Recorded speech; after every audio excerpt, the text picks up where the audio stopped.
이슈를 국내 최고 전문가를 모셔 샅샅이 살펴보는 엠스타그램 시간입니다.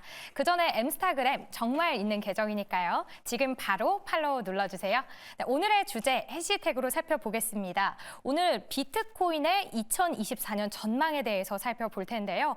이번 주 가장 중요한 일정 중 하나로 바로 우리 시간으로 내일이죠. 비트코인 현물 ETF 승인이 결정됩니다. 이 미국의 증권거래위원회는 이 아크 인베스트가 신청한 비트코인 현물 ETF의 승인 여부를 현지 시간으로 10일까지 결정을 해야 하는데요.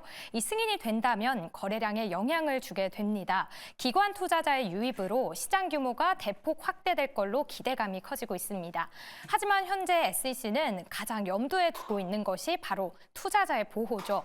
이 기초 자산이 될 만큼 충분히 감시가 되고 있는지 또 규제되고 있는지를 봐야 하기 때문에 이번 승인 여부가 중요해지고 있습니다. 두 번째는 반감기입니다. 이 반감기는 프로토콜에 내재되어 있는 코드에 따라 채굴에 대한 보상이 절반으로 줄어드는 건데요. 이 공급이 축소되면 자연스럽게 가격 상승을 유도하게 되겠죠. 지금까지는 2012년, 16년, 20년 총 3차례의 반감기를 봤을 때 공급 감소에 따라서 가격이 상승했었습니다. 하지만 올해 예정된 반감기는 이 채굴 보상 수량이 과거보다 절대적으로 적기 때문에 실질적인 상승을 기대하기는 조금 힘든 상황으로 시장에서 전망하고 있습니다. 그래도 역사적인 비트코인 현물 ETF 승인이 눈앞으로 다가온 지금 더 자세한 이야기는 엠스타그램에서 나눠보겠습니다.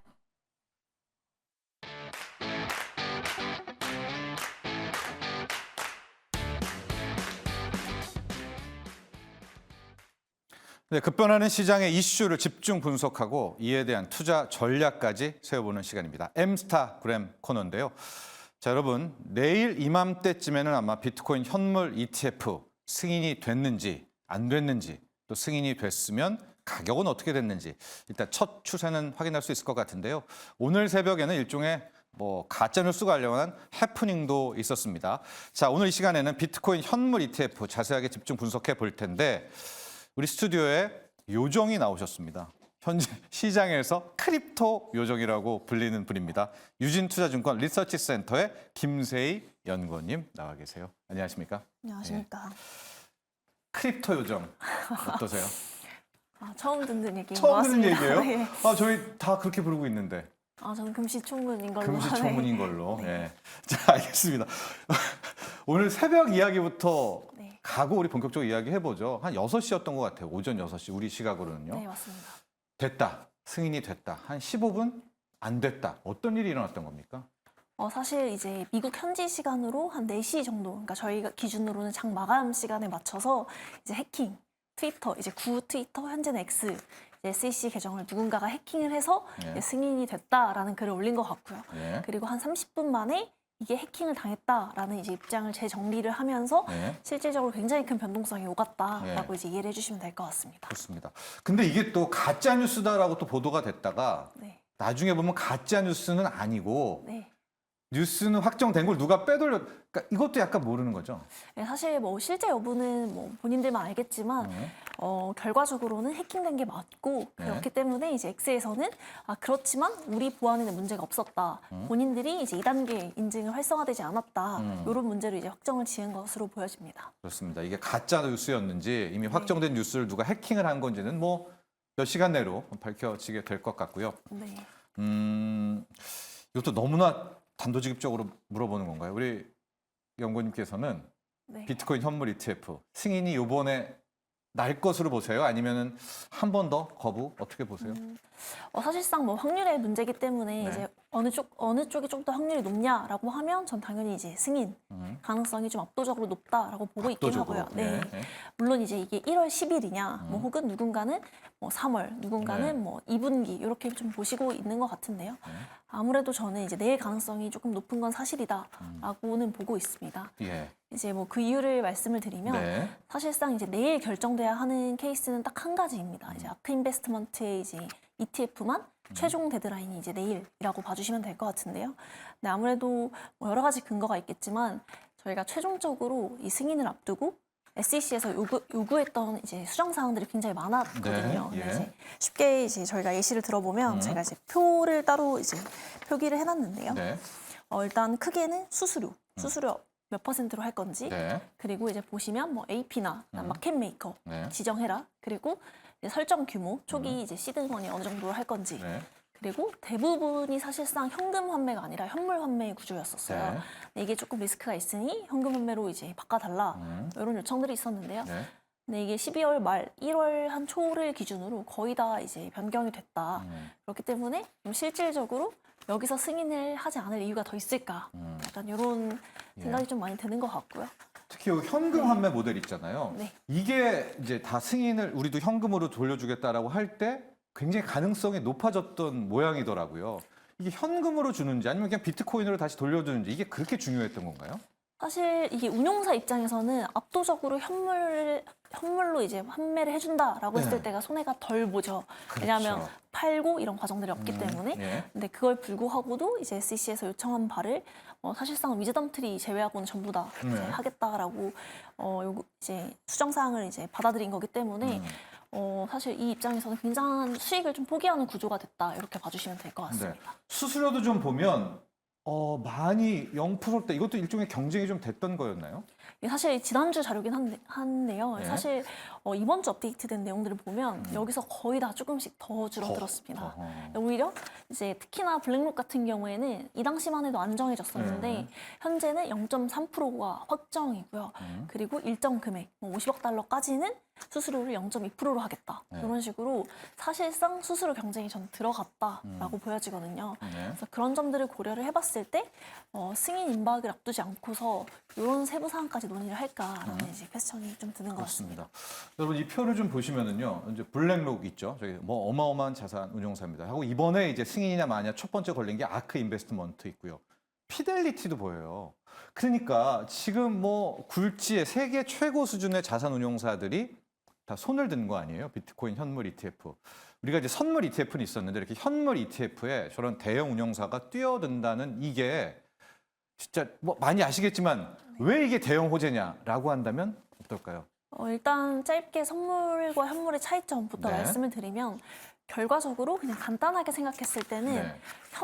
자산운용사가 현물을 보유하고 있냐 없냐 요 기준으로 이제 나누시면 될 것 같아요. 네. 그렇기 때문에 현물 ETF는 실제로 비트코인의 가격이 올라야지 네. 그걸 가지고 매입하고 있는 그 자산운용사의 상품이 오른다 이렇게 봐주시면 될 것 같거든요. 추적하는 거죠. 네, 네. 추정하니까. 그러다 보니까 훨씬 더 시장에 큰 영향을 줄 수 있다. 이게 일단은 첫 번째 케이스일 것 같고요. 네. 아무래도 저희가 선물밖에 없었기 때문에 기관들의 자금 유입이 굉장히 좀 한정적이었다라고 네. 볼 수 있을 것 같은데요. 근데 이제 그런 과정들이 없어졌고 결과적으로 저희가 많은 과정들을 거치다 보면 결론은 이 시장에 굉장히 많은 자금들이 유입될 수 있다. 그것도 굉장히 연쇄적이다. 이런 네. 부분들을 좀 많이 주목을 하고 있는 것 같습니다. 현물 ETF는 이런 대형 운용사들이 직접 비트코인을 네, 좀 가지고 사야 있어야 되니까 수급의 호재고 이런 것도 있을 것 같아요.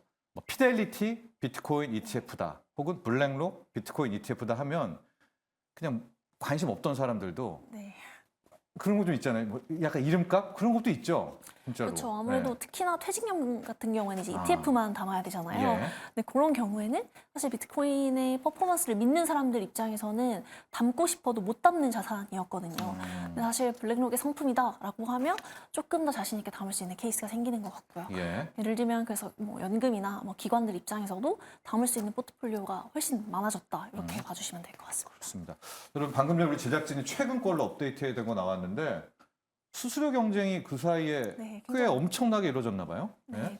사실 이게 일주일 차이인데요. 이게 네. 어제 새벽 기준이다 보니까 뭐 사실 여기서 추가적으로 업데이트되는 내용들이 있을 것 같은데 결과적으로 특히나 피가 가로쳐서 이제 있는 케이스는 저 구간까지는 심지어 수수료 무료 하는 케이스들도 있다. 네. 0%인 경우는 일정 금액 전까지는 이제 무료로 가져가겠다라고 굉장히 파격적인 조건이다라고 봐주시면 될 것 같습니다. 예. 이러니까 굳이 이번 첫 번째이긴 하지만 아크 인베스트먼트의 신청을 거부할 가능성은 낮다. 네, 저는 그렇게는 보입니다. 네. 만약에 사실 이번이 아니라 3월에 된다라고 하면 실질적으로 아크 인베스트먼트에 이제 수정서만 문제가 있어야 되는데 저희가 특별하게 여기서 문제점을 찾기에는 좀 쉽지 않은 상황이다라고 네. 보고 있습니다. 이런 이야기를 하는 또 암호화폐 전문가분들도 계시더라고요. 이제 암호화폐라는 게 지분 구조가 네, 솔직히 모르잖아요. 비트코인도 갑자기 생각 안 나는 누구죠? 우리 사토시. 사토시가 뭐 누군지도 모르고 누가 얼마 갖고 있는지도 모르고 그런데 SEC가 승인을 할까? 또 뭐 그런 얘기를 했더니 그럼 금은 얼마나 있냐? 뭐 석유는 얼마나 있냐? 이런 얘기를 하는데 좀 깐깐하지 않나요? SEC 같은 경우에?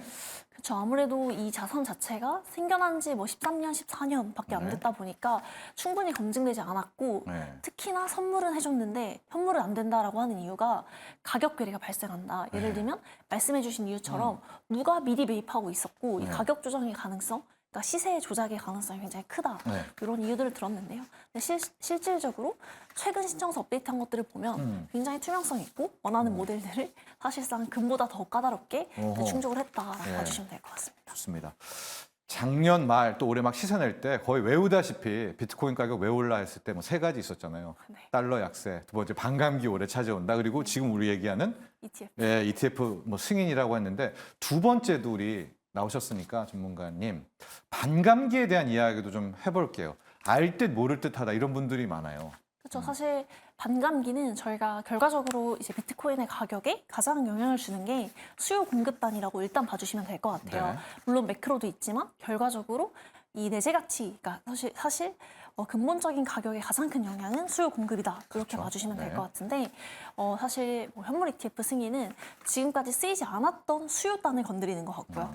이제 반감기 같은 경우에는 공급단을 건드리는 요인이라고 생각을 해주시면 예. 되는데 저희가 이제 2,100만 개가 아무래도 한정되어 있다 보니까 네. 채굴할 수 있는 개수가 계속 줄어드는 거예요. 그러다 보니까 실질적으로 이 난이도는 계속해서 올라가고 그렇게 되다 보니까 시중에 공급량이 계속해서 줄어든다. 네. 그러다 보니까 이게 사실 가격을 올리는 요인이 된다라는 것들인데요.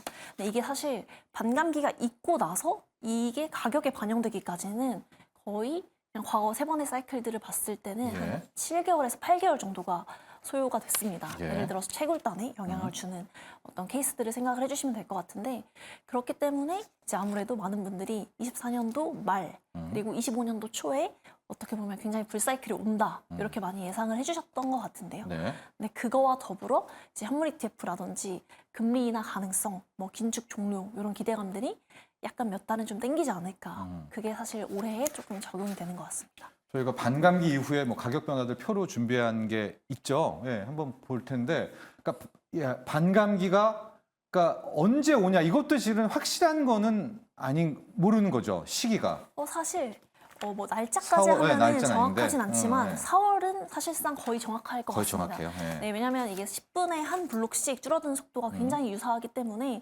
실질적으로 뭐 하루에서 한 뭐 길게는 5일 정도 차이는 날 수 있지만 이걸 카운트다운 해주는 사이트들이 있거든요. 근데 거의 4월 한 중순 정도로 저희가 보면 될 것 같습니다. 보면 세 차례에서도 직전에 가격 상승은 정말 네. 낮고요. 예. 연간으로도 이랬다. 그러니 이제 이럴 것이다. 네, 그렇습니다. 숫자를 줄이게 되면 저도 실제 채굴을 안 해봐서 그 문제가 진짜 어려워지나요? 그렇죠. 아무래도 이게 풀기가? 예? 네, 이제 암호가? 예? 더 많은 시간 그리고 더 많은 좋은 성능이 굉장히 많이 나타나고 있기 때문에 예.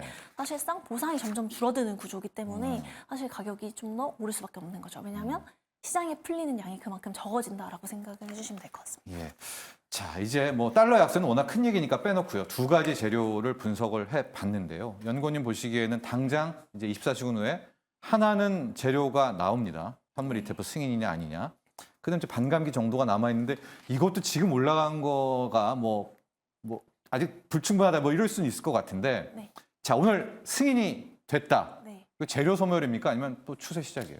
저는 개인적으로 추세 시작으로 보고 있습니다. 왜냐하면 예. 많은 분들이 약간 셀러 뉴스를 많이 생각을 하시는 것 같은데요. 예. 왜냐하면 저희도 주식시장에 세론 굉장히 많다 보니까 네. 사실 이게 1,200조 원 정도 가까이 되는 이제 시가총액이 되다 네. 보니까 이게 셀러 뉴스로 하기에는 사실상 당장 상장 직전까지 이 운용사들이 현물을 매입을 해야 되거든요. 아, 네, 그러다 예. 보니까 사실 그 이전에는 대차를 하거나 반드시 매입을 하지 않아도 되지만 예. 저희가 상장하고 초기 매수세가 굉장히 중요하기 때문에 그때 분명히 이제 기관들의 매입이라든지 현물을 일시적으로는 반드시 보유는 해야 되거든요. 그래서 이제 그때는 저는 이제 추세가 시작이 된다 이렇게 보고 있고요. 다만 이제 좀 제가 걱정되는 부분은 네. 이게 바로 환매가 가능하다는 게 또 ETF의 장점, 특징 네. 중에 하나이기 예. 때문에 결과적으로 대부분의 지금 12개, 13개들이 승인이 된다라고 하면은 굉장히 변동성이 커질 수 있다. 왜냐하면 환매가 바로 되고요. 네. 그다음에 상장이 각각 다 다른 날이기 때문에 네. 뭐 누군가는 매입을 할 수 있겠지만 누군가는 환매를 하는 케이스가 굉장히 많아지고요. 신탁 물량이 또 풀리는 케이스들도 있기 때문에 결과적으로는 뭐 금, 은, 구리 전부 다 상장 초기, 그러니까 승인이 되고 나서 상장 초기에는 굉장히 큰 변동성을 많이 겪었었거든요. 네. 좀 유사한 케이스를 보이지 않을까. 다만 24년 연말을 기준으로 한다라고 하면은 지금 내일이 추세 시작이 맞다, 승인이 된다라고 하면 뭐 4월엔 반감기도 하나 있기 때문에 네, 승인 후에 변동성은 커지겠으나 뭐 네. 연말, 네. 올 연말이겠네요. 네, 네, 올 본다면 연말 내년 초 이때는 가격이 웃는다? 지금 정확히 보고 있습니다. 저희 뭐 시간은 다 돼가는데 끝으로요. 이런 질문 많이 합니다. 이제 SEC가 있고요. 네. 뭐 연방주, 뭐 페드가 있잖아요. FRB가 있는데 이 페드 같은 경우에는 지금 자체적으로 센트럴 뱅크 디지털 CBDC. CBDC를 준비한단 말입니다. 여기에서 이 비트코인과 암호화폐를 이거 좀 뭐 좋은 눈으로 바라보지는 않을 텐데 이런 우려는 어때요? 사실 페드 자체가 뭐 CBDC가 굉장히 적극적인 또 스탠스는 아닙니다. 아, 의외로. 그래요? 네. 네. 오히려 이제 중국이나 한국이 오히려 조금 더 단계적으로는 앞서 있는 케이스일 것 같고요. 다만 이제 비트코인이 승인된다라고 하면 비트코인은 탈중앙화된 성격이 굉장히 네. 크고요. CBDC는 너무나도 중앙화된 케이스이기 때문에 네. 이제 맞춰서 연구를 속도를 조금 높일 수는 있겠지만 사실상 엄밀하게는 아예 다른 차원이다. 왜냐하면 얘는 중앙은행에서 발행하는 화폐가 바로 CBDC고요. 예. 사실 비트코인 같은 경우에는 자산으로서의 성격이 강하지 통화로서는 아직까지는 좀 부족하다. 저는 이렇게 보고 있기 때문에 예. 조금 다른 차원에서 연구가 진행되지 않을까라고 저는 보고 있습니다. 그러니까 뭐 페드가 연방준비제도 이사회가 우회적으로 막 암호화폐 시장을 목리를 부린다든가 뭐 이런 건 약간 일종의 음모 같은 느낌. 네, 저는 개인적으로 그렇게 생각을 하고 있고요. 네. SEC도 결과적으로는 이게 증권성 논란 때문에 이제 뭐 겉으로는 이게 굉장히 규제인 것처럼 보이지만 저는 궁극적으로 이제 막 많은 분들이 이야기하는 것처럼 음모론적인 가능성이 굉장히 좀 낮지 않을까. 네. 일단은 그렇게 보고 있습니다. 그렇습니다. 자, 일단 24시간 내에 확인은 될 것 같고요. 가격 변동이 클 때 저희 크립토 요정님 다시 한번 모시도록 하겠습니다. 오늘 함께해 주셔서 감사합니다. 네, 감사합니다.